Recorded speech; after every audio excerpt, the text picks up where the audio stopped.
Hello and welcome to PhD Hard Talk. Robyn, could you please introduce yourself in terms of what you do, your university, and we'll take you from there. Absolutely. Hi, my name is Robyn Douglas. I'm a fifth year clinical psychology doctoral candidate at Texas A&M University in Texas, in America.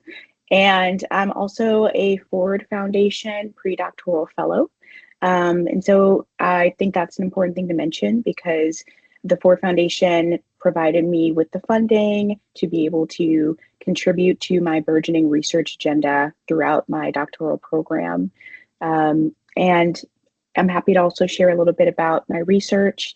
So my work tends to look at the intersections of clinical psychological science and critical consciousness and sociopolitical development for underserved youth and adolescents and young adults. And so I use various different avenues in order to really figure out the best ways to not only look at individualized forms of healing for underserved communities, but also collectivist and communal forms of healing.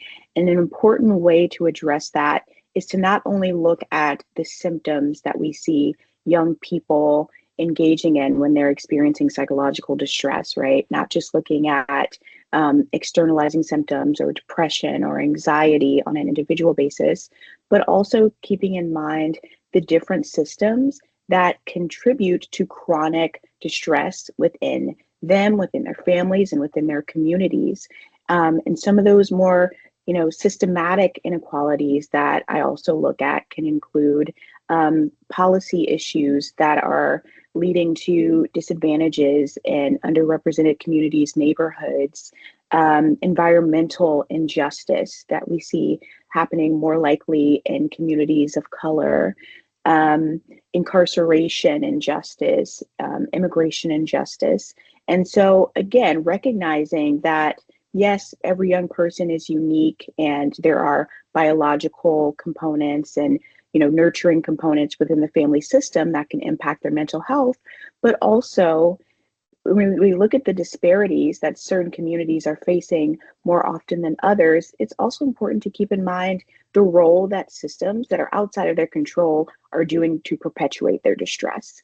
And so, as a clinician, as a researcher, I'm really passionate about bridging gaps in accessibility so that we're making sure that even if youth don't have clinical resources within their neighborhoods, which a lot of them often don't due to systemic impact, that we're bringing research, that we're bringing mental health resources to the community and not just within the ivory tower.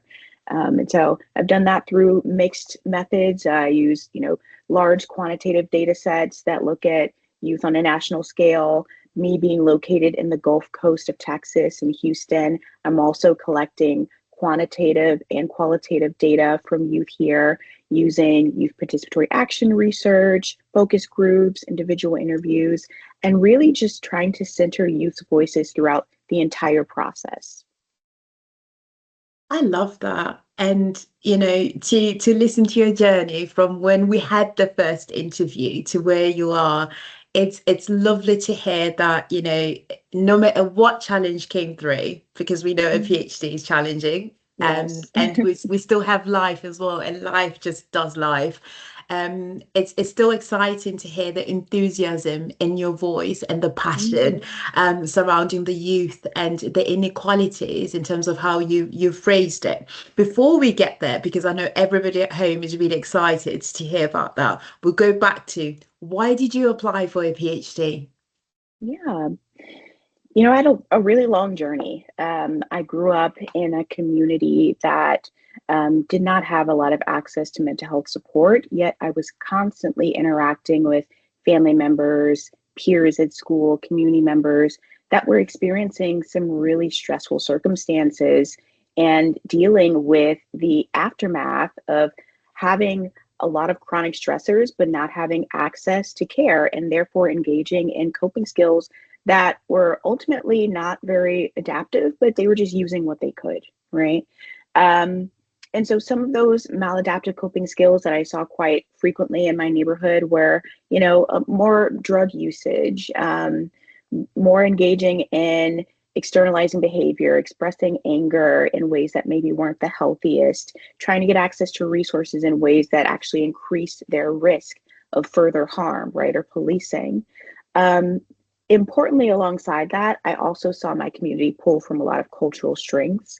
So, me being a Southern Black American woman, recognizing that throughout our lineage, we've used a lot of things like collectivist action, supporting one another, engaging in mutual aid, turning to communities, whether it's church or whether it's after school programs or community centers or sports, really to do whatever we can to foster resiliency and wellness amongst our community members. And so before I even knew anything about the field of psychology or the field of, critical consciousness, which is what I now study, I was able to put the pieces together and recognize there are these areas of distress that keep coming up in my neighborhood. I keep seeing people do the best that they can with what they have. They deserve more, right? So Mm. how can I contribute to that conversation? How can I bring our voices to the forefront? And so when I pursued an undergraduate degree in psychology, because people kept telling me I was a good listener and you should become a therapist. I really was able to find the language to better understand what was happening in terms of like chronic exposure to stress and disparities in mental health care. And so I was able to pursue different research opportunities at various places like inpatient hospitals that serviced low income communities who were experiencing serious forms of mental illness, working within school systems to support youth who needed to be pulled out of class when they were really distressed, working at trauma and grief centers at hospitals in Houston, who again didn't have a lot of access to resources, but through grant funding of the hospital were able to receive consistent therapy for free. And I was just deeply inspired, and I was like, what could I do to further ingrain myself in this work to continue to advocate on behalf of communities that were similar to mine, and to expand the access to research and grant funding to best support young people who are struggling. And so, one thing led to another. I didn't go to a PhD program straight out of undergrad. I did not have the money or the resources. So I worked for a while in research until, finally 5 years after undergrad, I applied to doctoral programs in the midst of a pandemic and ended up getting accepted into Texas A&M University. And it's been a wild ride ever since, but I'm very grateful for the journey and everything I've been able to do in the process. No, I love that, and thank you so much for sharing. I guess, when you say it's been a wild ride, the next question that I'll ask Mhm. you is, what are the key three things that one must consider before applying for a PhD? Because now you can look back and you can say, actually, and that over there, those were my blind spots. In your opinion and your Yes. lived experience, what would you say? Oh, yeah, absolutely. I think one of the most important things when pursuing doctoral work is considering what your research agenda is. You don't have to be able to put it into words perfectly, but you need to be curious enough that you've looked into some of the literature within their field and that it's inspired you to ask your own questions. And if you find that engaging in that process of being curious, looking at the previous research, connecting with scholarly work is something that brings you joy and that you feel passionate about, then absolutely, I think you would be a great candidate for pursuing a doctoral program. So I think that curiosity and that passion about research is key, and really finding the language to be able to describe it so that when you do end up applying, the board can look at your work and see that this is someone who has a genuine curiosity and has a higher likelihood of, really thriving in the field. The second part that I think is really important is considering where you are in your stage of life. As a clinician who works mostly with adolescents and with young adults, I work with a lot of young people who are experiencing a lot of stress concurrently while being in academic spaces. And so I think it's important to understand that in a doctoral program, regardless of what your field is, it's going to require a lot of work. There may be times where you feel the need to push past what your baseline capacity is in order to meet deadlines and to get things done. And in some ways, research does not have, I think, a great foundation for encouraging students to engage in self-care. I think just on like a systemic level, right? There's differences between individual programs, but in general, I think we could be doing a lot better at checking in with people's mental health as they are pursuing such a difficult task of getting a PhD. So I think making sure that you have the resources, the support from your, community, if you are interested in mental health care, getting a mental health provider, continuing to engage in tasks that pour into your wellness and not neglecting those is going to also be really key to supporting yourself and sustaining yourself in the process. And I think the final thing to keep in mind is I'm trying to reflect on my own journey here. I think something else that I've learned across time that's important to keep in mind is your why, right? Like, why pursue a PhD versus getting a master's degree versus getting a bachelor's degree versus getting a trade school certificate. And if you feel like the reason that you are really interested in pursuing a PhD is because there are no other options to really do the work that you want to do, then a PhD program is for you. But if you feel like maybe there's some other ways or avenues that you could also continue to pursue your passions, I would keep those in mind as well. Being in a program where I was fortunate enough to get external and internal funding allowed me to have the resources that I needed to be sustained throughout. But for a lot of folks who enter doctoral programs, they do have to spend an extensive period of time having limited financial support, having limited time to pour into other areas of their life. So I think really thinking critically about your reason for why enrolling in a doctoral program is what is ultimately going to sustain you once you're there. Hmm. I like that point about why, because often I find, we had a joke before we started filming, Mm-hmm. which is I applied for this, by the way, but it's Yes. been challenging. And it Yeah. is it is the why.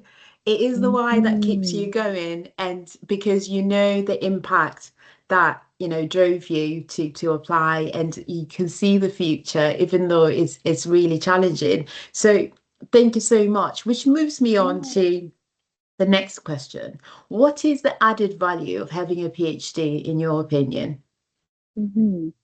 Yeah, I will speak from um, someone pursuing a PhD in a clinical and research field.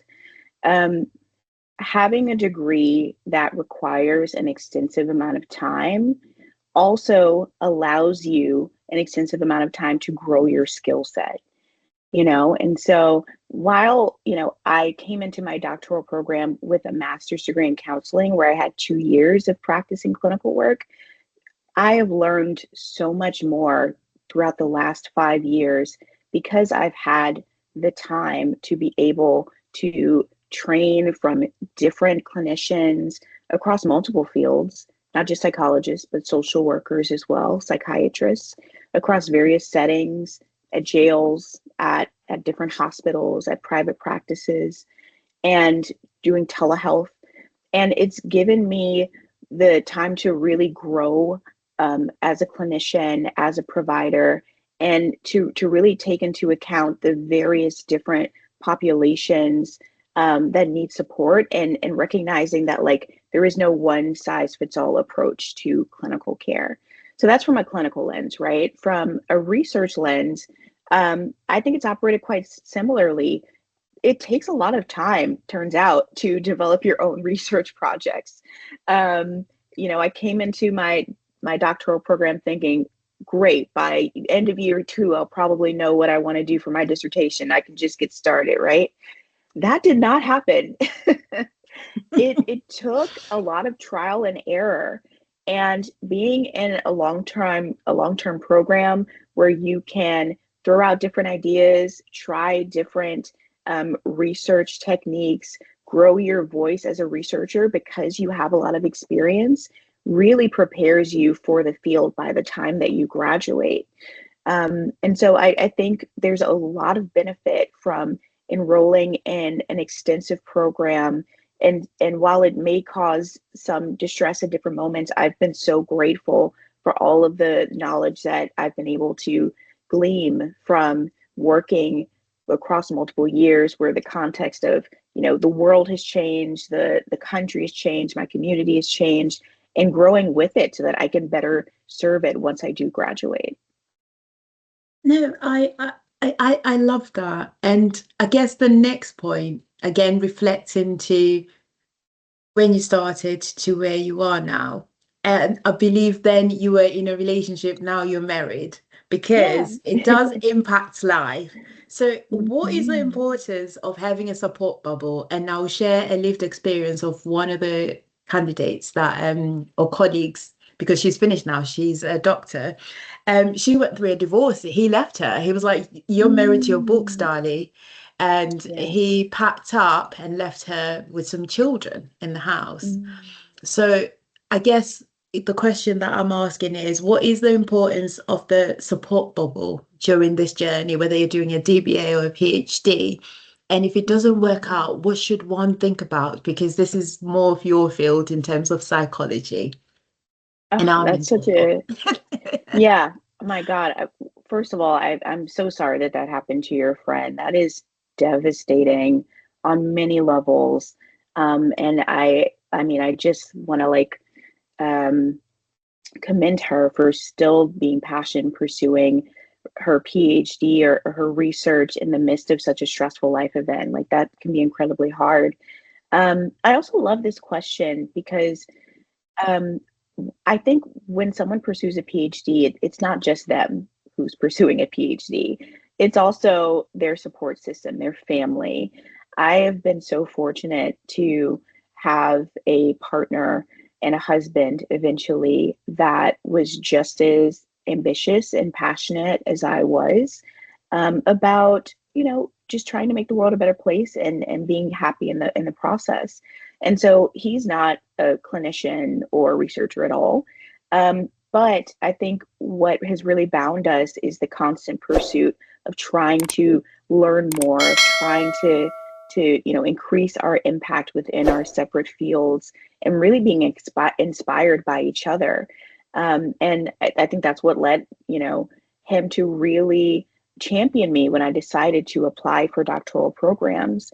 And I was incredibly fortunate because he was willing to move and relocate with me while I pursued my PhD. And it doesn't always happen that way, right? There can be a lot of nuance when you have a partner. Perhaps they have a job in your hometown where they can't leave, and so you end up being long distance for a while. And so I think it requires a lot of intention and a lot of honest communication between you and your support systems as challenges come up through your doctoral program. Having different outlets to be able to express what you are going through, not just on the one person, not just on your partner, but also with your colleagues in your program, with your advisor. Again, maybe getting a mental health therapist, calling your mom, right? Not making like just one person solely accountable for listening to all of your distress, but making sure that you have a team of people. And it's not always romantic. It can be very, based on your friendships and your family relationships. Having other people to pour into you is really important.